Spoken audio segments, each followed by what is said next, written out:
Hey everyone, welcome to another video review. So I am showing you a miniature for the board game Blood Rage. And as you may know who follow my channel, I've really been getting into this board game, kind of doing a lot of reviews on it, getting into up close detail about a lot of different things about it. So you've seen this before, I think in one of my previous videos and all of that, but I wanted to start off by just showing you that this is an example of an unpainted miniature made out of plastic that you get of the board game out of the box. So here, with my fingers, you get some sense of scale. Is the Frost or Ice Giant, okay?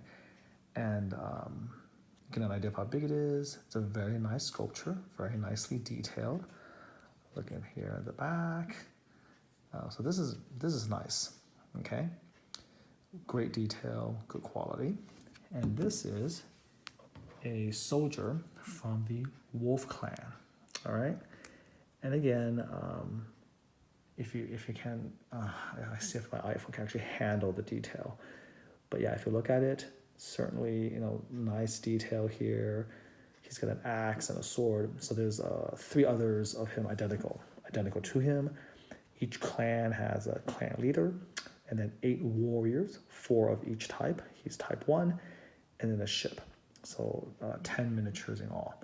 So this is an example, again, of one of the 2 types of wolf warriors, okay? So I wanted to show these 2 because I recently got in painted versions of these 2 by Mr. Robert Carlson or Rogland Studios from Sweden. And that gentleman had painted prototypes in resin of these pieces, sort of to publicize the game for CM or CMON. And he had actually sent me, his version. I had commissioned him to paint these for me. So by sort of putting these 2 next to each other, you have an idea of what they look like unpainted. And I'll get ready to be wowed because I'm going to put these next to his painted version. So first I'm going to take the Wolf Warrior aside, and we are going to put the Frost Giant that he painted next to this. So here we go. Ready?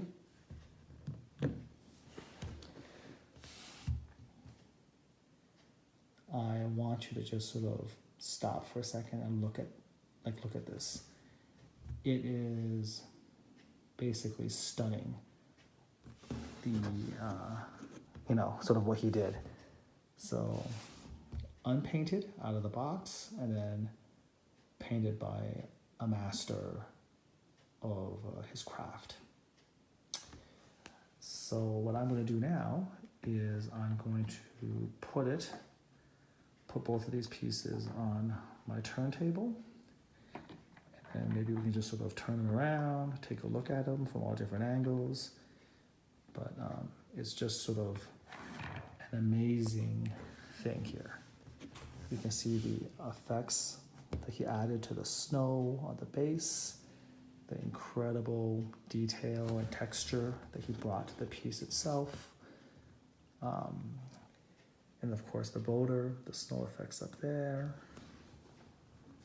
I'm gonna turn this guy around.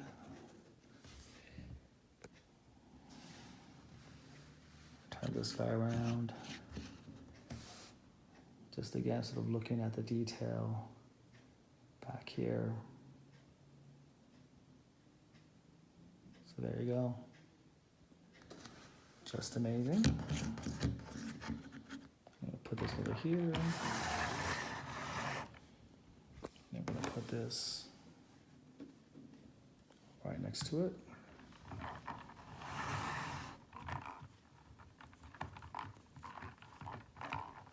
Just kind of handling it by the side. So yeah. Look at the subtle colors the texturing. He puts the little tiny bits of snowflakes in the hair. He shaded all the hair, the wonderful metallic effects. And then he painted the runes with a nice little red glow. The face, the shadows of the face. You can't see the eyes because of all the depths of the sockets, the snow effects. So when you look at the two together, you kind of just see this amazing before and after picture. Again, back here.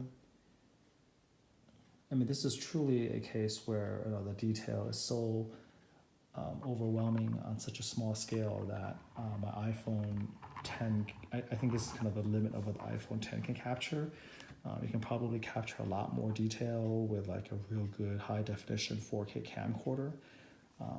But as far as the iPhone 10, I mean, this is it. This is as good as it gets. I can't get any better, unfortunately. But hopefully, even with a limited quality of the camera, you can get an idea of how amazing this paint job really is. So obviously, I'm not really going to be playing a board game with this masterpiece. It'll be displayed, in my little cabinet. But again, the size is really small. As you know from following my channel, I just collect much larger pieces. But there is, a beauty to this that is kind of hard to describe unless you see it for you in person. The amount of detail and paint and shading and all of that is just packed into such a little tiny space. And, it doesn't come cheap, but, what are you going to do? It's art. And it just takes so much time and skill to be able to achieve something like this from that. It's just insane. Again, all of this is done under a microscope with very, very fine, thin brushes.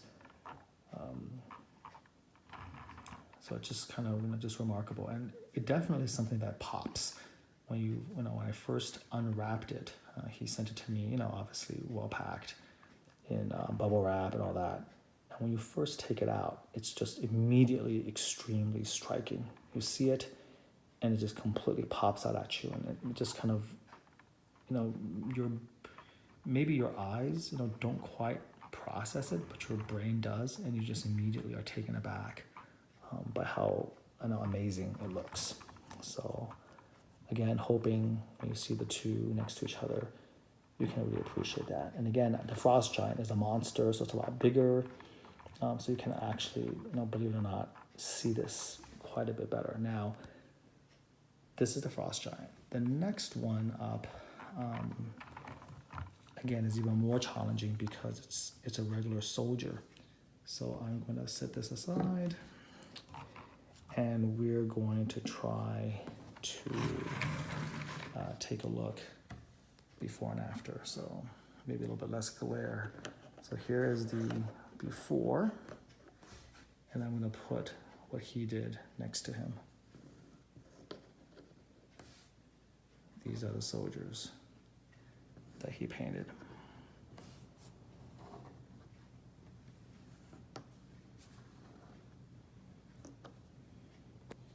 So let's get all of that next in.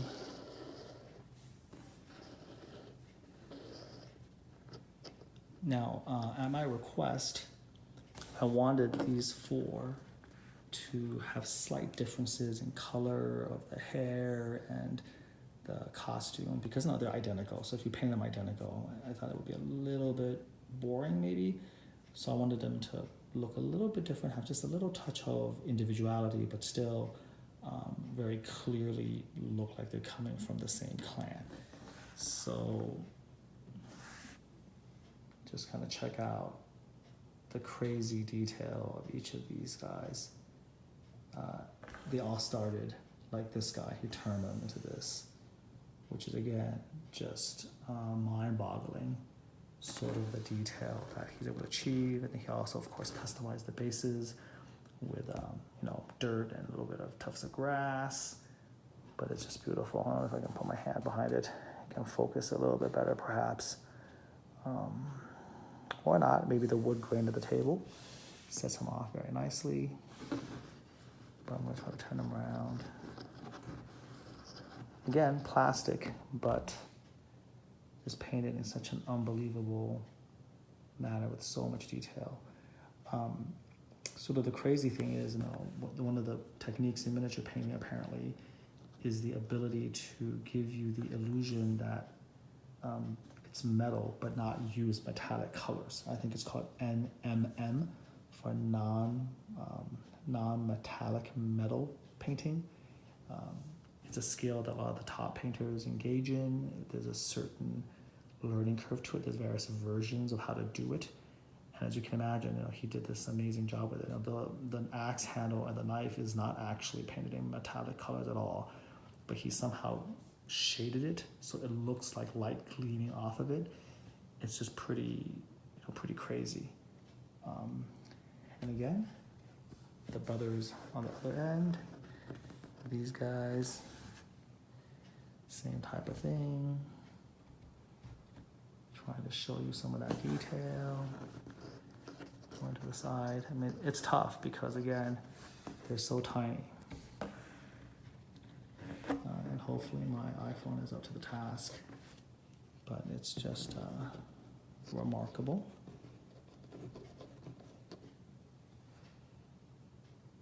This is plastic. I mean, this is a plastic thing here. And for him to be able to turn that into this, it's just some pretty breathtaking work. So again, it doesn't get much better than that. I do have a complete set that's being commissioned, again, by Top Miniatures, where they're going to do a fantastic paint job, and I'm going to use those to actually play with.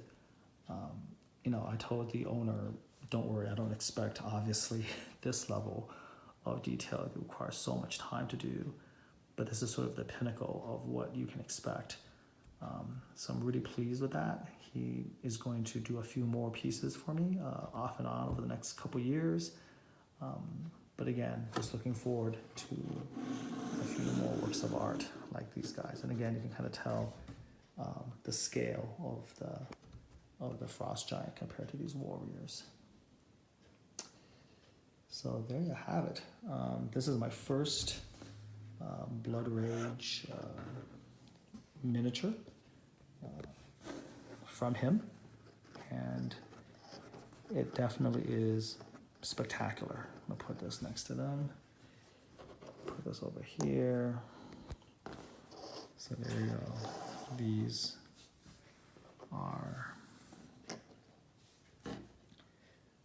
the set of 4. This is kind of what you get out of the box. And if you have enough money, then you can get these. So again, pretty breathtaking. Hope you enjoyed that, especially some of you who are into these, board games and miniatures, seeing some of the amazing versions of this. And he only did one other version when he was selling, painting the prototypes, and it was a little bit different. His was more pale, more white. So I believe this is only the second one he's ever done, and for me. So the first one, of course, was for Cool Mini or Not's original release of the board game. So again, quite pleased with the quality. Until next time, hope you enjoyed this video and take care.